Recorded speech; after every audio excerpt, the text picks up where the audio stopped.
Students, তোমরা দেখছো আমার হাতে একটা ডিম আছে। তোমরা হয়তো ভাবছো স্যার ডিম দিয়ে কি করবেন। আমি কিছুই করব না, ডিমটাকে আমি চেষ্টা করব এই সারফেসের উপর স্টেডিলি রাখতে। দেখো যতবার রাখতে যাচ্ছি টপল করে যাচ্ছে, এই টপল করে গেল। অনেক চেষ্টা করছি, কিছুই রাখতে পারছি না, ওই টপল করে যাচ্ছে। এখন এটা কেন হচ্ছে সেটা একটু তোমাদের বলি। কারণ এই সারফেসটা ডিমটাকে ধরে রাখার জন্য সাফিসিয়েন্ট ফ্রিকশনটা দিতে পারছে না। এই ফ্রিকশন চ্যাপ্টারটা তোমরা জানো যে আমাদের নিউটন লয়ের সঙ্গেই অ্যাসোসিয়েটেড, এবং তোমরা নিশ্চয়ই ক্লাস 8-এ 9-এ আর 11-12-এ যারা আছো তারা তো অবশ্যই ডিটেলে পড়েছো ফ্রিকশন। সুতরাং ফ্রিকশন বেসিক্যালি একটা ডিসেপারেটিভ ফোর্স যেটা তোমার গতিকে বাধা দেয়।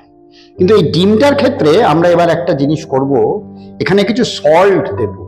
দিলে তোমরা দেখবে যে ডিমটা কিন্তু স্টেবল পজিশনে থাকছে। চলো আমরা সেই এক্সপেরিমেন্টটা একবার, পিঞ্চ অফ সল্ট আমার হাতে আছে এবং আমি সেটা এখানে ছড়িয়ে দিচ্ছি।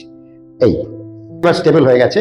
এর জন্য দায়ী কি না, নুনটা খানিকটা পরিমাণ এই ফ্ল্যাট সারফেসে ফ্রিকশন প্রডিউস করেছে, যে কারণে যে ডিমটা আনস্টেবল ছিল সেই ডিমটা দেখো উইথ অ্যাডিশন অফ ফ্রিকশন এখানে স্টেবল দেখতে পাচ্ছি আমরা।